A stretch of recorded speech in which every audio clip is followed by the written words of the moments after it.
They're not announcing it on Wall Street. You won't hear it from the White House, but make no mistake, some of America's biggest and most iconic companies are quietly packing up and heading north to Canada. This isn't just about a few new offices or warehouses, it's a seismic shift.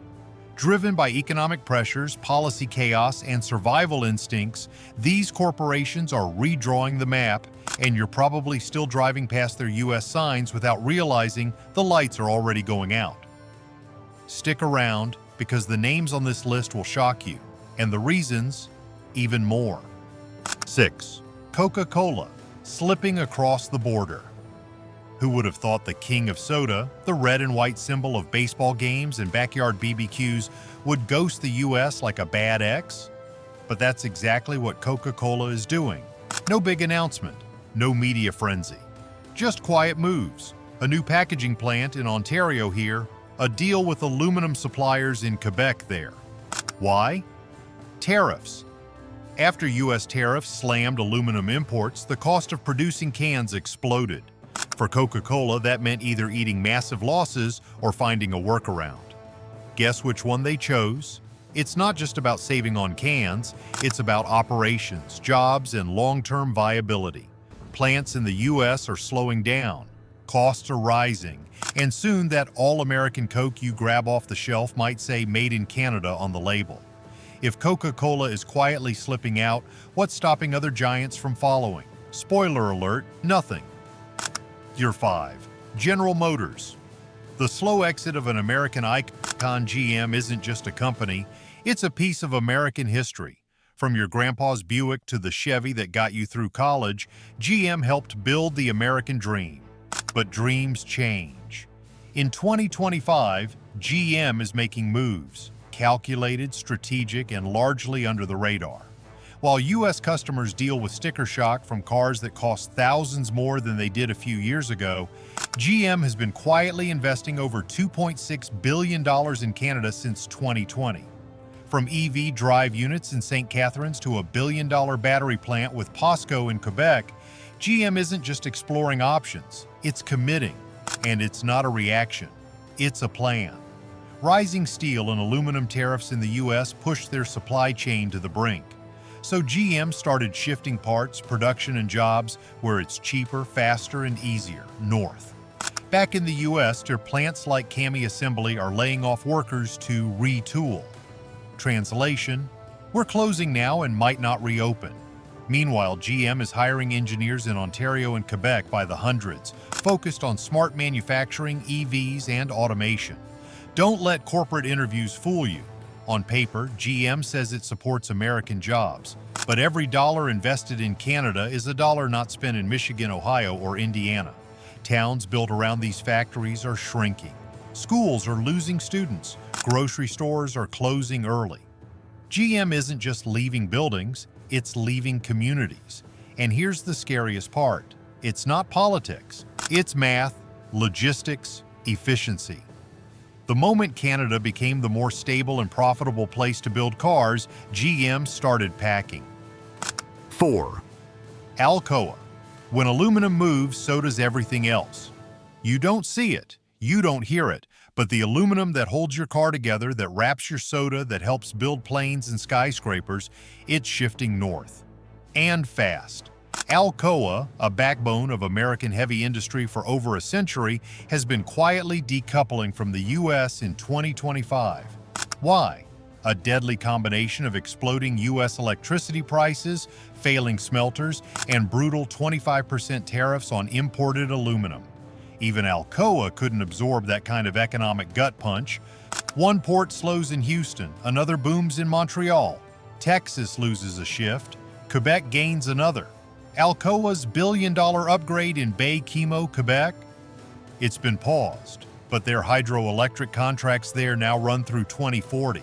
That's not a temporary plan. That's a full migration strategy. And when Alcoa sneezes, entire industries catch a cold. Car manufacturers, appliance makers, even tech companies, they all rely on aluminum. When that supply starts coming from Canada, the U.S. doesn't just lose jobs, it loses leverage. Layoffs are already hitting in towns that once thrived on metal. Truck drivers are getting rerouted.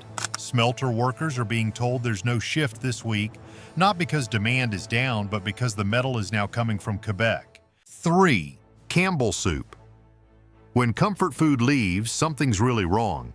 You wouldn't think soup could make headlines for disappearing, but here we are. Campbell Soup, the cozy kitchen staple, the red and white label that survived generations, is making a quiet getaway. The reason? Aluminum.